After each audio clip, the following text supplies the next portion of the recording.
এবার বন্ধুরা, আপনাদের মনে এই প্রশ্ন আসতেই পারে যে সরস্বতী পুজোকে বসন্ত পঞ্চমী কেন বলা হয়ে থাকে। আসলে এই উৎসবটি যখন হয় সেটি কিন্তু বসন্ত ঋতুর সূচনাকেও নির্দেশ করে। পাখিদের কিচিরমিচির, ফুল ফোটার এবং সূর্যের উজ্জ্বল আলোর সাথে আবহাওয়াও কিন্তু মনোরম হয়ে ওঠে। এবং বসন্ত ঋতুর আগমনের পাশাপাশি এই দিনে জ্ঞান, প্রজ্ঞা এবং শিল্প, সঙ্গীত এগুলোকেও প্রতি উদযাপনও কিন্তু করা হয়।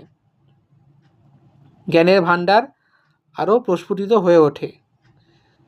এবং শাস্ত্র অনুসারে বসন্ত পঞ্চমী কিন্তু আসলে দেবী সরস্বতীর জন্মদিন, এবং সেটাই সমগ্র ভারত জুড়ে মানুষ পালন করে, বাড়িতে, মন্দিরে, স্কুলে, কলেজে, সর্বত্র। এবং এই দিনে আমরা ছোটোবেলায় দেখেছি যে ঘুড়ি ওড়ানো কিন্তু চল এখনও অবধি আছে। শিখ ও হিন্দু সম্প্রদায় মূলত এই বসন্ত পঞ্চমী উদযাপন করে। এবং আপনারা কি এটা জানেন যে বসন্ত পঞ্চমীতে হলুদ রং কেন গুরুত্বপূর্ণ? কারণ বসন্ত ঋতু যে হলুদ সরিষা ফুল ফোটার প্রতীক, মা সরস্বতীর পোশাকও কিন্তু হলুদ রঙেরই। এবং তাই শুভ দিনেই হলুদ রঙের পোশাক পরার একটা চল এখন দেখা যায়। তো কেমন লাগলো বন্ধুরা?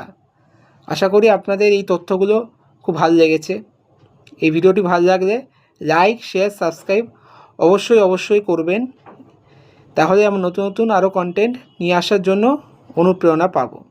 আজ তাহলে আসি, ভালো থাকবেন এবং সরস্বতী পুজো খুব ভালো করে কাটাবেন। সবাইকে 2026 সরস্বতী পুজোর অনেক অনেক শুভেচ্ছা। টাটা।